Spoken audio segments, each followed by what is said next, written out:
खाली डोकं वर पाय. जय जवान जय किसान.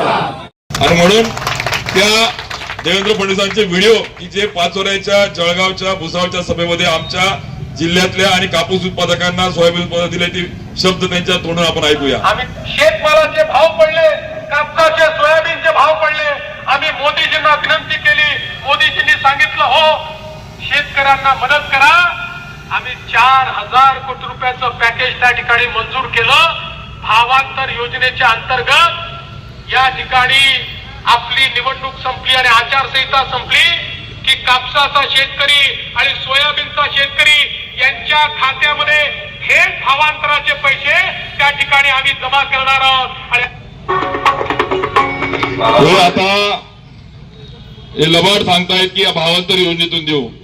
यांना हा जाब आपल्याला विचारायचा आहे महाविकास आघाडीच्या माध्यमातून. तुम्ही कापूस उत्पादकांच्या भावनेशी खेळलात. तुम्ही बोलला भावांतर योजनेतून अनुदान देऊ. आता यांना आपली मागणीच आहे की कुठल्याही अटी शर्ती न लावता सरसकट ज्या पद्धतीने राष्ट्रवादी काँग्रेस आणि शिवसेनेचे ज्या सरकार असताना आपल्या उद्धव साहेबांच्या एका अंगठावर त्या पद्धतीने कर्जमाफी झाली त्या पद्धतीने अनुदान द्या.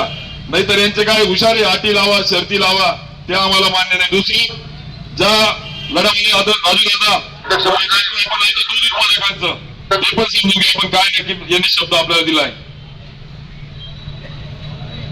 अध्यक्ष महोदय, दूध संघामार्फत संकलित होणाऱ्या गायीची तुलना करता दूध उत्पादकास प्रति लिटर रुपये 5 अनुदान देण्याची आज शासनानं ठरवलेलं आहे.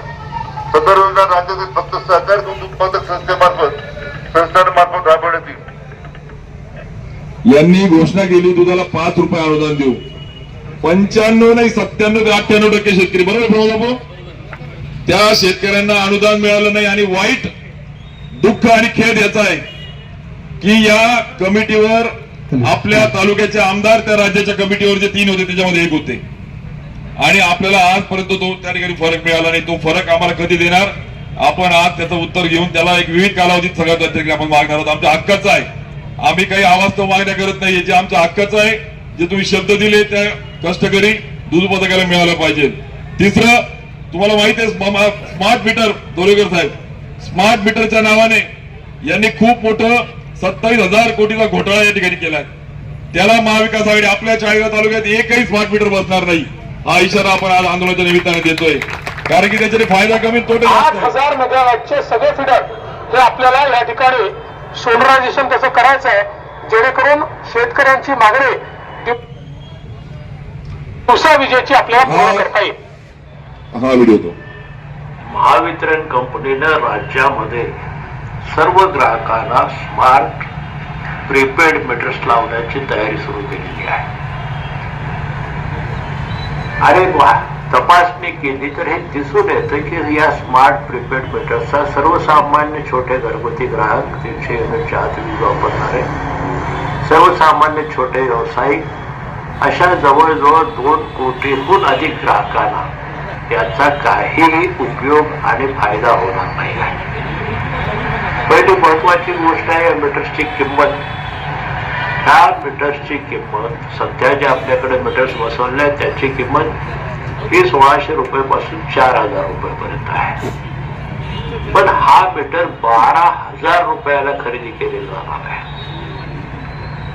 इतकी प्रचंड रक्कम कशासाठी हा पहिला महत्वाचा प्रश्न. आणि याच्या पाठीमागचं अर्थकारण काय आहे हे कुणीही स्पष्ट केलेलं नाही. 2.25 कोटी मीटरसाठी 27,000 कोटी रुपये लागणार. त्यामध्ये केंद्र सरकारची सबसिडी फक्त एका मीटरला 900 रुपये म्हणजे एकूण 2,000 कोटी मिळणार. आणि 25,000 कोटी रुपयाचा खर्च त्याचा भांडवली खर्च धरला तरी त्याचा घसारा व्याज आणि संबंधित खर्च हा बोजा ग्राहकांच्यावर पडणार.